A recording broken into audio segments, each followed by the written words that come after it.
Bricklane, and Spitalfields more broadly, has been the heart of immigrant communities for centuries. In recent times, it has become known as Banglatown, as a result of the Bangladeshi community who have called it home since the 70s.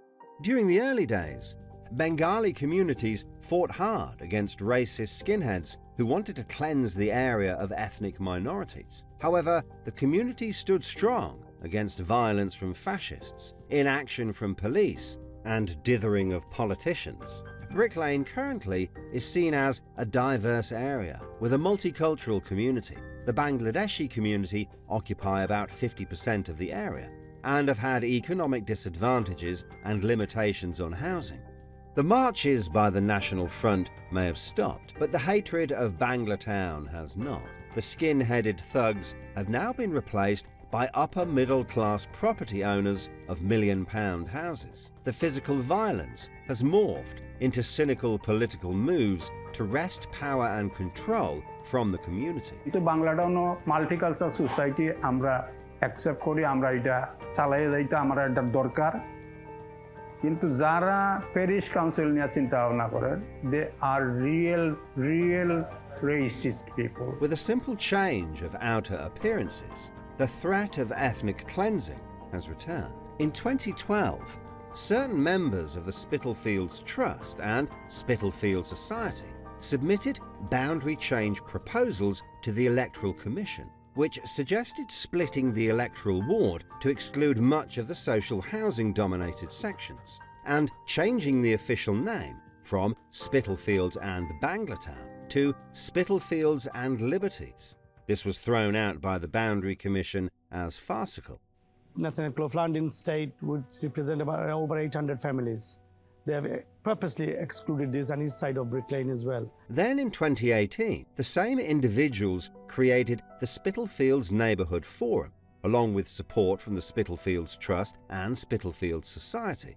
They mounted an attempt to take control of Bricklane and Spitalfields' financial resources by sneaking in a parish council to represent the community. If this succeeded, the parish council would have entrenched divisions between the small number of affluent occupants of Victorian houses and the much greater number of residents in council housing estates to the east and south, many of whom are of Bangladeshi heritage. So looking at the map, it really feels like a land grab. I mean, the prime example is they've cut out half of Chickson State, where most of the Bangladeshis are. So if you go to Chickson State and you see half of the streets are inside the map and the other half isn't, I just ask myself the question, why would they do something like this? Control of how much money gets spent in the area would have gone to the small group as they dominated the campaign and would eventually monopolize its control. But here, since 84, no development gone. Still, we have the old color of the door since they built. Both of these attempts to take control of the area were roundly rejected by residents and the council, as it would have meant a small, wealthy group dictating policies to the hard-working majority and changing the character of this historic area to suit the whims of the rich. Now, in 2022, another power grab is being launched under the noses of the local community. The same group of people are pushing to adopt what they call the Spitalfields Neighbourhood Plan. The Neighbourhood Plan essentially contains the same set of policies and guidance on the future of the area as those set out by the council. Yet, if adopted, it would allow those individuals to become the voice and representative of the wider community. The consultation of neighborhood plan I wasn't aware of. No, they mentioned that they've been knocking on the doors. Unfortunately, nobody came to my house. Not let us know, not let the residential, what the residential people are here now, or the local businesses. I mean, like, as we are kind of one of the oldest businesses in Bricklane, we don't even know what's happening behind the scenes. Looking into some of the individuals, you discover that one particular member used to publish his thoughts online, but he did not limit himself to promoting campaigns that gave him control of Bricklane. In addition to this, he used to post sexual fantasy fiction about two Muslim hijab-wearing councillors in excruciating detail.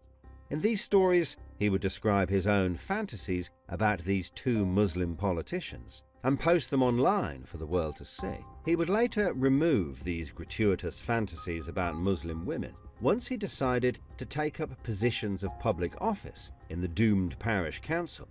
Other comments he still keeps online, such as saying about Bangladeshis that they are rarely incorruptible. This same individual and their associates are now pushing to take control of Spitalfields via the so-called Neighbourhood Forum Plan. The plan I'm not very happy with because they are concentrating on west side of Princess Street, Fournier Street, Fashion Street, and Wilkes Street, and Brashfield Street, but not found in Walk or Bricklane or the other side, east side of Bricklane, anything like that.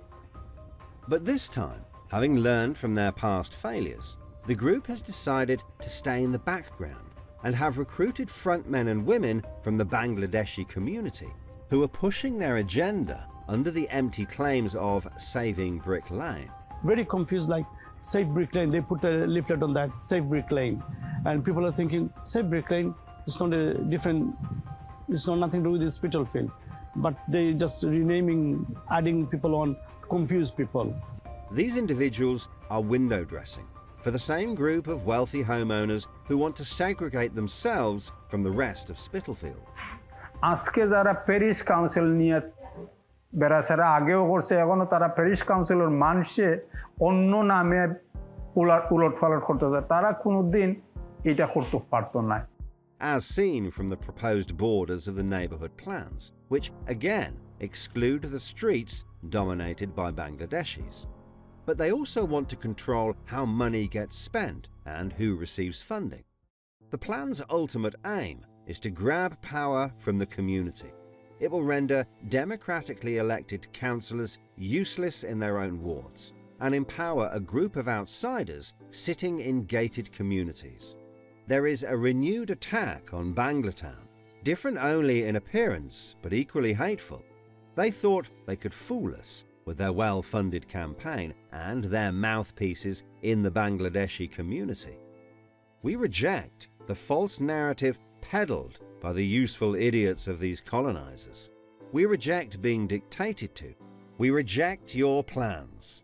এখন তারা কিতা করেন আমরার যে একটা বয়েস আছে আমরা যে একটা স্ট্রং একটা বয়েস আছে আমরা যেন বইয়া বুক ফুলাইয়া বাংলা মারতাম পারি কোনো একদিন কি